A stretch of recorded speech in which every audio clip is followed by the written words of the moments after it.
I never told anyone about this. Not in internal reports, not in interviews with superiors, not even to the woman I'd shared my life with for 7 years. Because deep down, I knew that if I said it out loud, if I dared to put it into words, maybe it would all become even more real, more present, more dangerous. But the bodies keep turning up. Always the same scenario, victims with no apparent connection, different causes of death, different locations, and one single detail that haunts me like a whisper from hell: the watch on their wrist, my watch, not a similar model, not a brand coincidence. It's themey, with the scratch on the glass, on the right side, exactly where I hit it during an interrogation, with the leather strap worn at the edges and stained with paint from a crime scene in October, with the crooked clasp that I never had time to get fixed. And yet, it appears, every time, on the cold wrist of someone who, until that moment, wasn't part of my life. At first, I tried to rationalize it, chalk it up to some macabre prank, some kind of provocation, a forgery meant to destabilize me. But when the second body appeared 2 weeks later, and the watch I wore every day simply disappeared from my drawer, I understood the problem was deeper, that it wasn't just a warning, it was something bigger, something that couldn't be explained with logic or science. From then on, I began to feel time differently, as if the minutes passed at irregular paces, as if I were trapped in a broken clock spinning in circles, always returning to the same point, the same chill down my spine, the same metallic taste in my mouth, the same sound of hands that should never be there. There are nights when I wake up unsure if I'm dreaming or reliving something. Other nights I wake up at exactly 3:13 a.m. with the feeling that someone has been watching me. Sometimes I think the watch is still on my wrist, but when I look, it's gone. But then, shortly after, it appears again, in the next body. I tried to forget. I tried to pretend it was a coincidence. I tried to convince myself I was tired, paranoid, worn out from years of dealing with the worst of humanity. But the truth is, this case isn't a case. It's a cycle, an echo, a distorted mirror of my own existence, and no matter how much I fight, no matter how much I try to escape, everything drags me back to that first body. Back to where it all began, back to the clock on the wrong wrist. Have you ever stopped to think what you would do if you saw something of yours in the wrong place? Not a piece of clothing, not a lost object, but something intimate, personal, something you should never find, on the wrist of a corpse. And it wasn't just once. What comes next is not easy to tell. There are people who won't believe it, and to be honest, maybe they shouldn't, but if you've made it this far, you're already in. Like the video now and subscribe to the channel, and follow this story until the end. There are things that only those who watch until the last second can understand. There are people who are born to rest their head on the pillow and sleep in peace. I was never one of those. Waking up at 3 in the morning for no reason, staring at the ceiling as if it held some answer, and feeling that knot that wouldn't untie. This was part of my routine long before the first body with the clock. Before all this. Before I even imagined that my life, already full of silent cracks, would fall apart. Forever. I spent 16 years in the homicide division, and I was good, not because of supernatural talent, nor because of a flair for a crime film. I was good because I didn't get involved. Cold, methodical, efficient, the kind of detective the department loved to have around when everything went wrong. I looked at the scenes like someone looking at an equation, where every drop of blood, every unusual splash, every silence in the testimony had a hidden number, and I was the guy who added it. All up until I found the answer. I was never the most likable, nor the most political, nor the most beloved, but respected? Yes. It was the kind of respect that comes when you solve cases no one wants to touch, when you return from dirty alleys with answers, when you stare at bodies with the same gaze others stare at a spreadsheet, And you pay the price for it, of course, because every time you stare at death without blinking, a little piece of you dies too, and it builds up, like rust on your bones. My ex-wife said I looked like a shadow walking around the house, and I couldn't disagree. In the final years of our marriage, I spoke little. I ate when I remembered. I slept poorly. I spent hours locked in my study, reviewing notes, scribbling old reports. It wasn't just an obsession with work. It was a fear of stopping. Because when I did, the silence screamed. It screamed names, images, faces of victims I would never forget, no matter how hard I tried. We broke up on a cloudy Tuesday. No shouting, no fuss, just silence. She packed her things, said she couldn't do it anymore, and walked out the door with the calm of someone who had left long ago. And there the house remained, empty, with the echo of her voice in the rooms, with the smell of her coffee in the filters I hadn't washed in days. I could say it hurt, but that would be a lie. What really hurt was the realization that it no longer hurt me, that I was already so numb inside I couldn't even properly feel the loss. And that really broke me inside. After that, I stopped trying to build anything outside the police station. Friendships? Few. Maybe Rosha, who shared my shift sometimes, would invite me for a beer every now and then, but I always made up an excuse.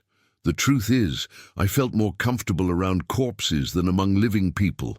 At least the dead don't pretend. They don't have agendas. They don't tell half-truths. They're just there, with the truth embedded in their bodies. And I knew how to decipher that. My nights were filled with late reports, old documentaries on TV, and that uncomfortable silence only those who live alone understand. There's something cruel about the sound of the refrigerator when you're the only living being in the room, the creaking of the floor, the echoing breathing. But look, I'm not complaining. I'm not here begging for pity. I chose this life. Loneliness was a price I paid almost voluntarily. I wanted to serve, to deliver something that made sense amidst the chaos. I wanted to find answers where there were only questions. That's what drove me, the truth, even if it was ugly, even if it hurt. But no one prepares you for when the truth starts to bleed inside. These were serious cases, children, women, good people in the wrong place, bad people escaping punishment on a technicality. I've seen scenes that would have made many a police officer resign, but I kept going, because it had to be done, because someone needed to look at the horror and not look away, and because perhaps deep down I hid within those crimes. It was easier to deal with the suffering of others than to face my own emptiness. I remember one specific case, a 22-year-old girl, found in a vacant lot without documents. No one claimed the body for weeks. When I found her brother, he cried like a child. He said he thought she'd just run away from home again. He said he wished he hadn't known. And I understood. Sometimes ignorance protects. Knowledge hurts. And yet that's what we do. We throw the truth in the face of those who didn't ask for it. At the police station, they called me cold. Not in a bad way. It was almost a compliment. It meant I was trustworthy, that I didn't tremble, that even in the face of the worst, I could maintain my sanity. But what no one saw was what happened afterward. My trembling fingers as I tried to light a cigarette in the parking lot, my lost gaze in the bathroom mirror, the need to wash my hands 5, 6 times in a row, as if the grime from the cases stuck to me in a way no soap could handle. Little by little, I became just that, a functioning detective, a broken man inside, and no one noticed, because I smiled at the right moment. I cracked dry jokes. I delivered what they expected, and deep down, that's the biggest lie I've ever learned to tell. And as strange as it may seem, as sick as it may sound, I thought I was in control. I thought I understood the limits of what's real, what's logical, what makes sense in the world. Until that day, until that first body with the watch, until I realized that even with all my preparation, with all my coldness, with all my experience, I had no idea what I was facing. Now, looking back, Trying to piece together the pieces of my sanity, I realized that maybe it all started long before that incident, long before the clock. Maybe time was warning me. Maybe the signs were there. I just refused to see. Have you ever gone through something similar? Comment on the word mystery. So I know you understand my distress. I know you got here because you like confessions like this. So support me in the comments. I would like to know I'm not alone. Death, when it happens in a dirty place, seems even dirtier. I remember the smell as soon as I pushed open the room door. The motel manager had waited for me in the hallway, sweating more than necessary, with that expression of someone who already knew that night would be on the local news. He didn't say anything. He just pointed at the key, his hand trembling, and he left before I even got inside. The room was small, one of those cramped, cheap motel rooms with sheets that no one ever changes properly, curtains that are too thin, and a tube TV hanging on the wall, still on, hissing static that grated on the soul.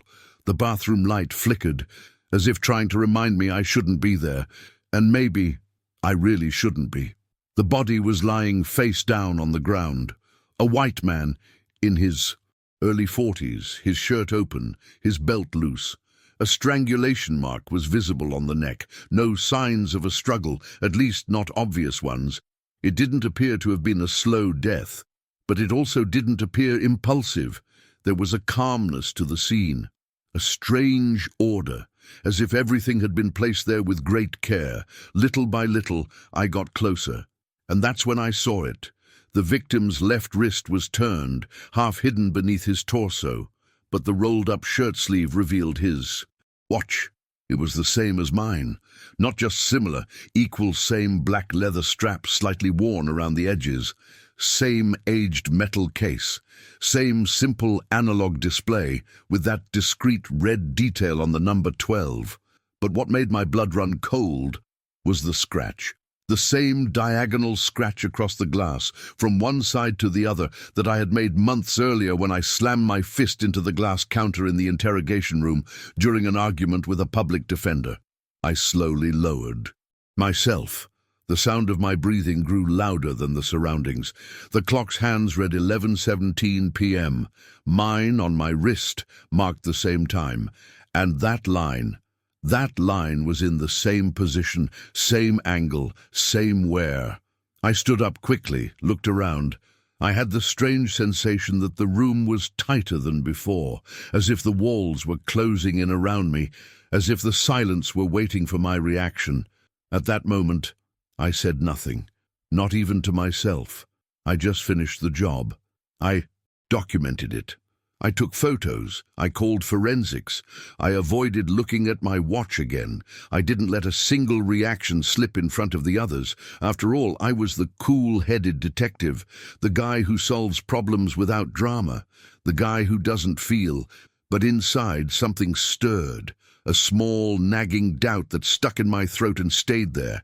You know that kind of thought you try to lock away in a mental drawer, that feeling of, this can't be real? That's what I did. I locked it. Away. I tried to forget.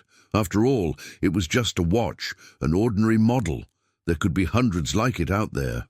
That same night when I got home, I took mine off and left it on the kitchen table. I stared at it for a while, measuring it, mentally comparing it to what I'd seen at the scene. The scratch, the faded shine, the way it reflected the light from the lamp. It was the same. But it couldn't possibly be the same. Impossible. Even so, the next day, I went to a store and bought another. A new one, with a rubber strap, completely different, digital, no hands, no scratches, no history. I threw the old one in some box and shoved it in the back of the closet, like someone burying something they don't want to see anymore. For 2 weeks, I pretended nothing had happened. I immersed myself in work. Routine cases, overdue documents, silent shifts with lukewarm coffee and empty late nights.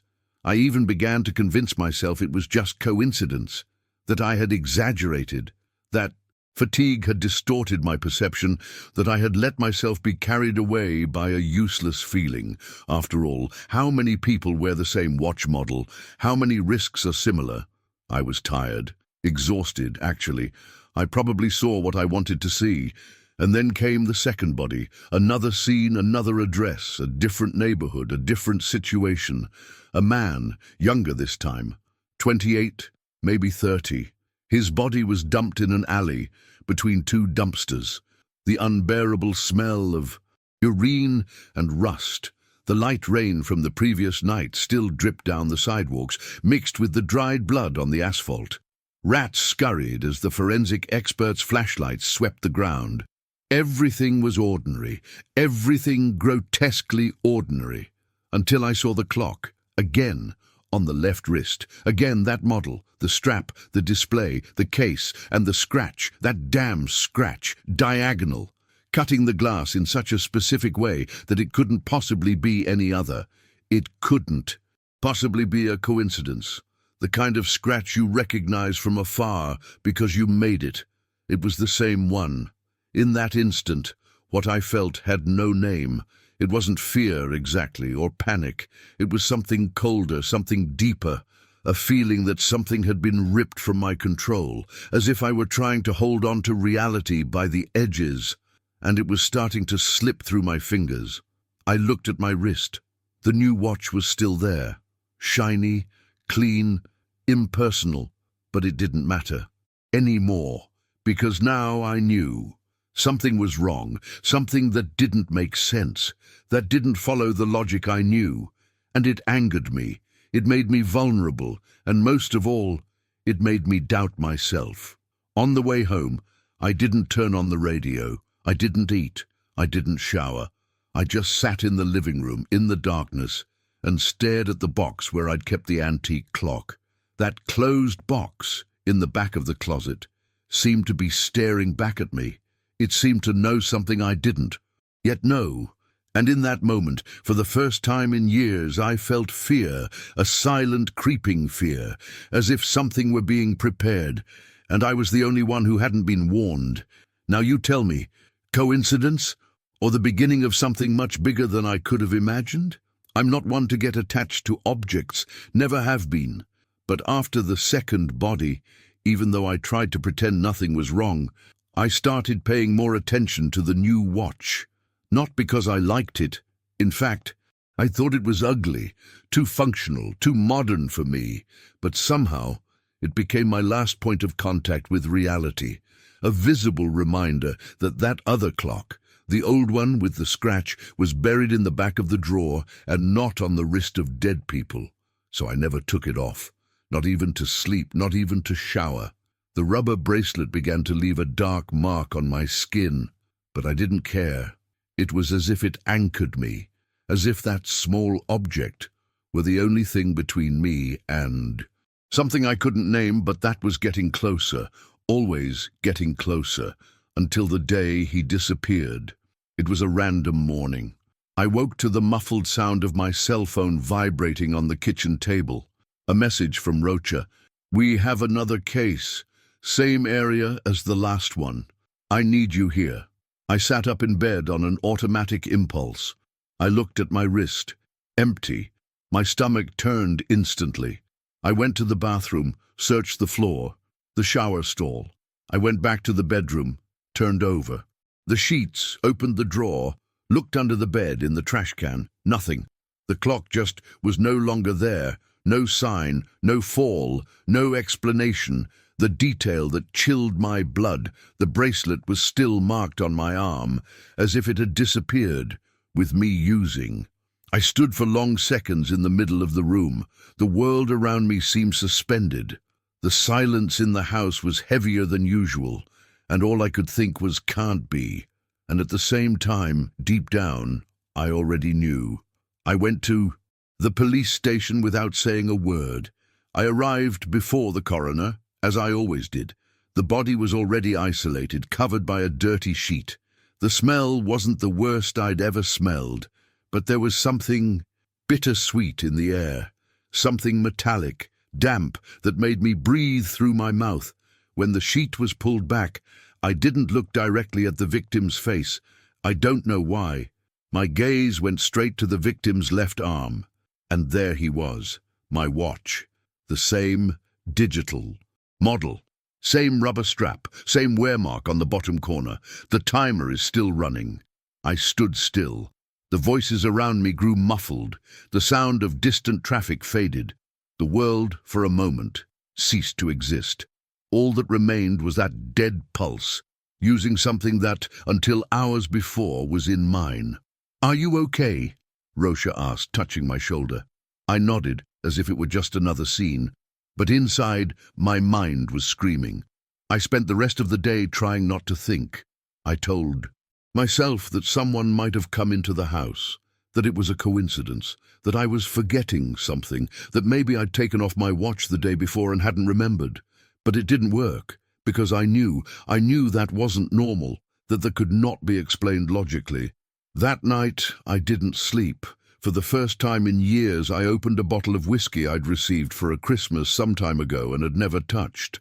I sat in the living room chair with the lights off and stayed there, drinking, silently staring at the empty wall, feeling my bare pulse, feeling as if it had been stolen by some invisible force. When morning came, I was determined. I needed answers. I spent 2 whole days chasing the watch. Not mine, the model. I wanted to know where it came from, who sold it, where it was made. I went to collectors' forums, looked for the serial number in archives, called specialized stores, and searched foreign used watch websites. Nothing. I personally went to a watch shop where I bought my first model years ago. The old salesman still worked there. I showed him a picture of the watch. He frowned, scratched his thin beard, and said, "That one. They stopped making it a long time ago. Over a decade, I think. I haven't seen it around here since." I asked him to check the distributor's database. He searched, made calls, and consulted old files. Nothing. No stock. No orders. Officially, this watch hasn't been sold in the country since 2010. But I bought one in 2017. He shrugged. So either someone had old stock, or they sold something they shouldn't have had. I left the store with my head spinning. I went to the brand's technical support center. I took photos of the model, the serial number, and the details. The technician spent 20 minutes silently analyzing everything. Finally, he said, "That serial number does not exist. Like this. It's out of the official sequence. It's not in any factory records. Can it be faked? It might be. But if it is, it's the best fake I've ever seen. And even then, it's strange. Counterfeiters use real numbers. They don't make up sequences. This shouldn't be circulating." I stood there, staring at the store's glass counter, feeling a pressure behind my eyes. That pain that comes when the body tries to understand something the mind has already rejected. I went home and took everything out of the closet. The box where I had kept the original watch was still there, but empty. The watch was no longer there, and it was that night, lying on the sofa with the TV on some random channel, the sound low, images passing by without meaning, that silent fear gave way to obsession, because in some way that I didn't yet understand, that clock was going back, always. And now, he was carrying the dead with him. Have you ever felt like time was against you? Have you ever had the feeling that something that should be in the past is somehow waiting for you further ahead? Because I had, and that's when everything started to fall apart. But that wasn't the worst of it. What would you do in my place? I began to distrust the world before I distrusted myself. The camera glitches were subtle at first, small jumps in time. A section of footage that skipped 2 or 3 seconds, image distortion at specific points, a slight interference in the audio, like a muffled hum that the technical team insisted on ignoring, nothing that, in isolation, drew attention. But I noticed, and I started paying more attention. The first time was in the 3rd scene. The camera in the hallway of the building where the body was found, a location with 24-hour surveillance, 3 different angles, all installed by the city itself. The recording was clear, until the exact moment the victim enters the building. The image shakes, goes dark for a second. When it returns, the victim is already lying on the floor, the watch visible on his left arm. The audio also cuts out. No sound, no footsteps, no breathing, Nothing, as if death had entered through the lens and pulled the soul from the tape with it. The technician in charge said it must be a signal failure, magnetic interference, some kind of overload on the cameras. His explanations were technical, cold, as if he were talking about a washing machine. I just looked at him and shook my head. I didn't say anything, because at that point, I no longer knew what to believe. The second glitch was more serious. A crime scene at a convenience store, internal and external surveillance. 3 cameras recorded every movement. When I asked to review the footage, I received the files with a note. Corrupted video, blank from 3:09 to 3:18. 9 minutes lost. The body was found at 3:14. The watch on my wrist showed exactly that time. Too much of a coincidence, impossible coincidence. But what really broke me wasn't the recordings. It was what started happening inside me. The first few sleepless nights could still be attributed to stress. I told myself that. After all, who doesn't lose sleep after seeing their own watch on the wrists of 3 different dead people? But it wasn't just insomnia. It was something inside where I am. I slept. Yes, I slept occasionally. But I dreamed. Always the same kind of dream. A dark room, a stained white tile floor, an acrid smell of old blood and expired cleaning products, and a line of bodies, lined up as if they were waiting for me, all with their arms up, all wearing the same clock. Sometimes they spoke, but their mouths didn't move. The sound came from somewhere above me, like a whisper inside a speaker. Sometimes they laughed, other times they cried. But the worst was when they fell silent, just staring at me, as if they knew something I didn't, as if they were waiting for me to do something, as if I were next. And then I woke up, always the same, in a cold sweat, heart racing, body tense, as if I'd just come out of a fight, and always, 13 a.m., not 3:12, not 3:14, 3:13. At first, I thought it was paranoia. I started keeping my phone away from my bed. I replaced the bedroom clock with one without a display, but I always woke up at that time. I'd look at my phone, the light from the display blinding me for a second. 3:13, the same time the first body was found, the same time that appeared frozen on the victim's watch, the same time that was on the tape from the store scene, before it failed. And then I started avoiding sleep. I spent my nights awake, pacing the house like a caged animal. I tried to read, but I couldn't. The letters jumbled. I tried to watch TV, but the static of the off-air channels made me anxious, as if something were hiding there, waiting for a signal to appear. I got to the point where I would lie on the kitchen floor, listening only to the ticking of the wall clock, a normal ticking. But for some reason, it gave me the feeling that something was about to happen. I started forgetting things, little things, the wrong key, the changed computer password, a report I swore I'd printed but it wasn't in the drawer. At first, I thought it was fatigue, but soon, I started forgetting bigger things, like the name of the victim in a case I'd investigated, like the face of the doorman in my building, who greeted me every day.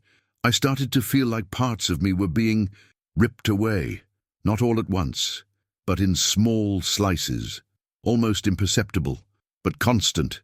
And the worst part? Nobody noticed. At work, everything seemed the same. I kept my schedule, turned in my reports, did what was expected of me. On the outside, I was the same, but on the inside, I was falling apart, fragmenting, doubting everything. Even from myself. One night I looked in the mirror and asked myself out loud, "Are you still real?" The question came out so naturally that I was startled. It wasn't theater, it wasn't drama, it was genuine, because I no longer trusted myself. What I saw, what I remembered, what I felt. Sanity doesn't disappear suddenly. It disappears slowly, through cracks, through doubts, through details you think are just fatigue, just stress, just coincidence. Until one day you realize you're in the middle of a dark hallway with no memory of how you got there. and the only thing you hear is the ticking of a clock that you are not using. Now tell me, what would you do if you woke up at the same minute every night? If you listen to the weather as a warning and feel that it no longer works in your favor? The call came at 4:07 a.m. I was still awake. In fact, it had been days since I'd slept properly. Not true sleep. At most, short naps, punctuated by recurring dreams, motionless figures, and clocks that ran backward. That early morning, I sat on the bedroom floor, leaning against the wall, my head between my legs, trying not to think. When my phone vibrated, my blood ran cold. Not because of the call itself. That was routine. It was the name on the screen. Rosha. Again. One more, said before I could ask. Where? Vacation rental in the East Zone. Door broken down. No one saw anything. There's one detail. You need to come in person. What detail? Silence on the other end. Just a shallow breath. Come. You will understand. I don't remember the road to get there exactly. I know I ran a red light. I think I honked at a pedestrian who was crossing slowly. It was raining. A fine, cold drizzle. The kind of rain that seems to wash away everything except what really needs it. When I parked, the street was empty except for cars and a poorly placed caution tape at the entrance to the 2-story house. The gate was wide open. The grass in the backyard was knee-high. Yellowed flashlights cut through the gloom like dull blades. The place smelled of mildew and rust. And something else, a smell too sweet, like old meat, forgotten in the sun. Rosha was waiting for me at the entrance. He saw me coming but didn't say anything. He simply led me to the back room, where 2 experts were already working. One of them looked at me strangely. The other avoided my gaze. I already knew something was wrong. The body lay on the ground, on its side, as if it had fallen to its knees and collapsed. Male, early 30s, pale skin, torn shirt, marks on the neck, but my gaze went straight to the left wrist. There it was, the watch, mine. Only now, there was something more. It was in my jacket pocket, Rosha said, handing me a small digital recorder wrapped in a plastic bag. My heart raced before I even pressed play, and when I did, I heard my own voice. The man enters the house at 2:48. He's already marked. He knows something is wrong, but he can't go back. The lights flicker. He slips. The fall is slow. He tries to scream, but his throat won't respond. The clock reads 3:13. The clock always reads 3:13. I dropped the recorder. It fell to the floor with a loud thud. No one said anything. The 2 experts looked at each other. Rosha frowned. It's your voice, right? I nodded. I couldn't speak. Any old recordings? Any reports? I shook my head. The voice was mine. The intonation, the rhythm. But those words never left my mouth. I felt the floor move away. The room spun in slow motion. The dead man's face seemed to smile, or maybe it was just the cut on his lip. I felt like vomiting, like running away, but I stayed there, paralyzed, trapped inside myself. The rest of the day was a blur. I wrote the most generic report of my life. I signed it. Without reading it, I went home. I turned on the shower. I stayed under the water for way too long, until I realized I was crying. Not from sadness. It was fear, real fear, raw, uncontrolled. And worse, no one would believe me. And they didn't believe it. 2 days later, I was dismissed. Rosha tried to argue, but the decision had already been made. Irregular conduct, they said. Emotional exhaustion, they suggested. He needs some time to rest. I laughed, a dry laugh, almost a sob. They gave me a doctor's note and sent me home. No uniform, no gun, no badge, just the certainty that something was terribly wrong and that I was completely alone. The next few days were a drag. I didn't eat. I didn't talk to anyone. I refused to answer phone calls. I started closing all the windows. I took down the mirrors. I ripped the clock off the kitchen wall. The sound of its ticking started to make me nauseous. I started talking to myself. Questions that had no answers. Loose phrases that only made sense to me. There were times when I looked in the mirror and asked, was it me? Was it me who recorded that? Was it me who killed him?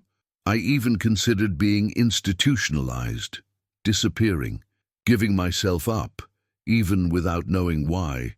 But there was something holding me back, an invisible thread that kept me there, in that dark house, waiting for something. And then came the last night. It was late. I had fallen asleep on the couch. My body was tired. My mind was in ruins. I dreamed of the bodies again, the dark room, their still eyes, the watch shining like a beacon on each of their wrists. But this time, there was another body at the end of the line, the last one, with its back turned, head bowed. When he turned around, I saw his face. It was me. I woke up screaming, sweating, my heart pounding, and instinctively I looked at my wrist. Empty. The watch was gone. Not fallen, not forgotten, gone. Like the other times. I sat up in bed. My eyes were still bleary. My hands. I took a deep breath. I closed my eyes. I knew what that meant, and for the first time I wished I was wrong. I wished it was a nightmare. I wished someone was with me, but the only sound in the house was silence. Before the clock struck 3:13. Have you ever had the feeling that something is coming, and nothing you do can stop it? Do you think this could all be just a coincidence? Or have you ever heard of anything like that? I never really understood when they say that the truth sets you free. Because in my case, the truth was what held me captive. It hid behind clocks, bodies, camera failures, sleepless nights. It disguised itself as coincidence, paranoia, emotional exhaustion. It camouflaged itself so well that I almost believed I was making it all up, that the problem was mine alone, that it was my mind's fault, the pressure, the weather. But time doesn't lie.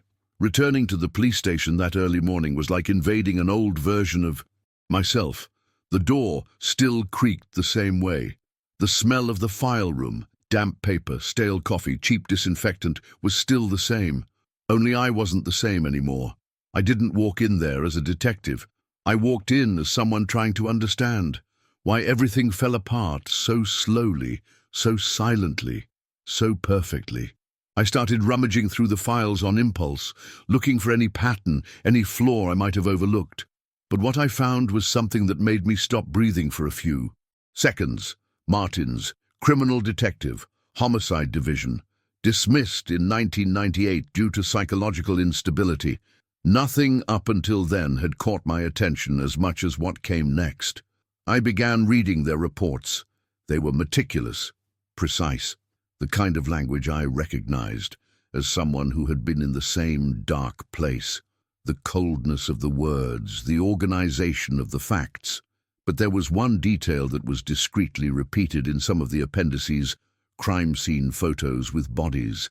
Wearing the same watch, same model, same scratch on the glass. I thought it was crazy, coincidence. But my brain no longer worked with that word. I opened one of his reports and found, attached, an audio transcript. The victim was found wearing a watch on his left wrist, an older model. It's not in the recent purchase records. The time is 3:13 a.m. My stomach turned. I turned to the last page of the report. A note filed along with Martins's dismissal report. A yellowed page, almost forgotten.